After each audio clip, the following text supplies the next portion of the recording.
This is Appalling News, your most trusted source for fake real news. I'm Paul Chatto.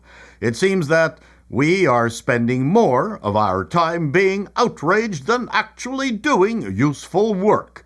And apart from campus supporters of terrorists, second place must go to America's federal employees, who are outraged by an email request from Elon Musk's Doge asking them to list 5 things they did last week. Here is one federal worker giving it a good try. When you wake up or when you're on your weekend and you get the fork in the road message, or you get the subsequent 5 bullets, hey, what the hell did you do, you lazy federal worker, this week? How frightening is it that someone on X, the owner of X, speaks to you directly to say, what did you do last week at work? And if you don't answer, I am going to fire you. Actually, no. This person is angry because she couldn't come up with 5 things. There is a lot of emotion surrounding whether Musk's request is fair, especially considering the fact that he's only giving federal employees 48 hours to write 5 sentences. That does seem unusually cruel, considering these individuals are used to creating evaluation committees, diversity response units, and finally a selection team for such complex requests. Answering 5 questions is at least a month's worth of work here. She's also mad because she knows that last week 2 out of her 5 accomplishments included ordering another year's supply of masks from Amazon and listening in on others' conversations in case they didn't employ preferred pronouns. The other 3 accomplishments were less significant. Interestingly, it did make me think of what 5 things I accomplished last week. 1. I responded to an RFP. 2. Wrote a brilliant appalling news item, recorded it, and published it. 3.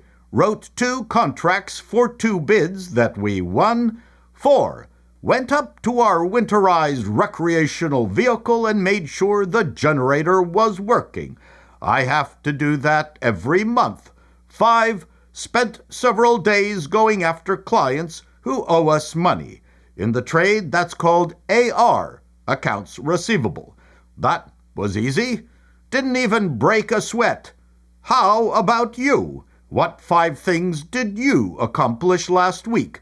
But writing a paper on the hermeneutics of epistemic decolonization and post-capitalist eco-aesthetics does not count. Well, this mother made a powerful argument regarding letting her trans-identified boy into girls' change rooms and sports. She's not an athlete. She's none of those things. She's girly girl. She's more girly girl than me. On paper, medically, she's just as much as a girl as every single other one of those girls in there. She has a penis. Guess what? It's flaccid. Medically, on paper, she is girl. She is just as much a girl as any other girl in there. So she has a penis, it's flaccid. We're not sure a flaccid penis is enough to move the XX goalposts. Let's hear her other cogent arguments. 90-something% of the time, it is flaccid. Oh, 90% of the time his snorkel is flaccid. Why didn't you tell us earlier, lady?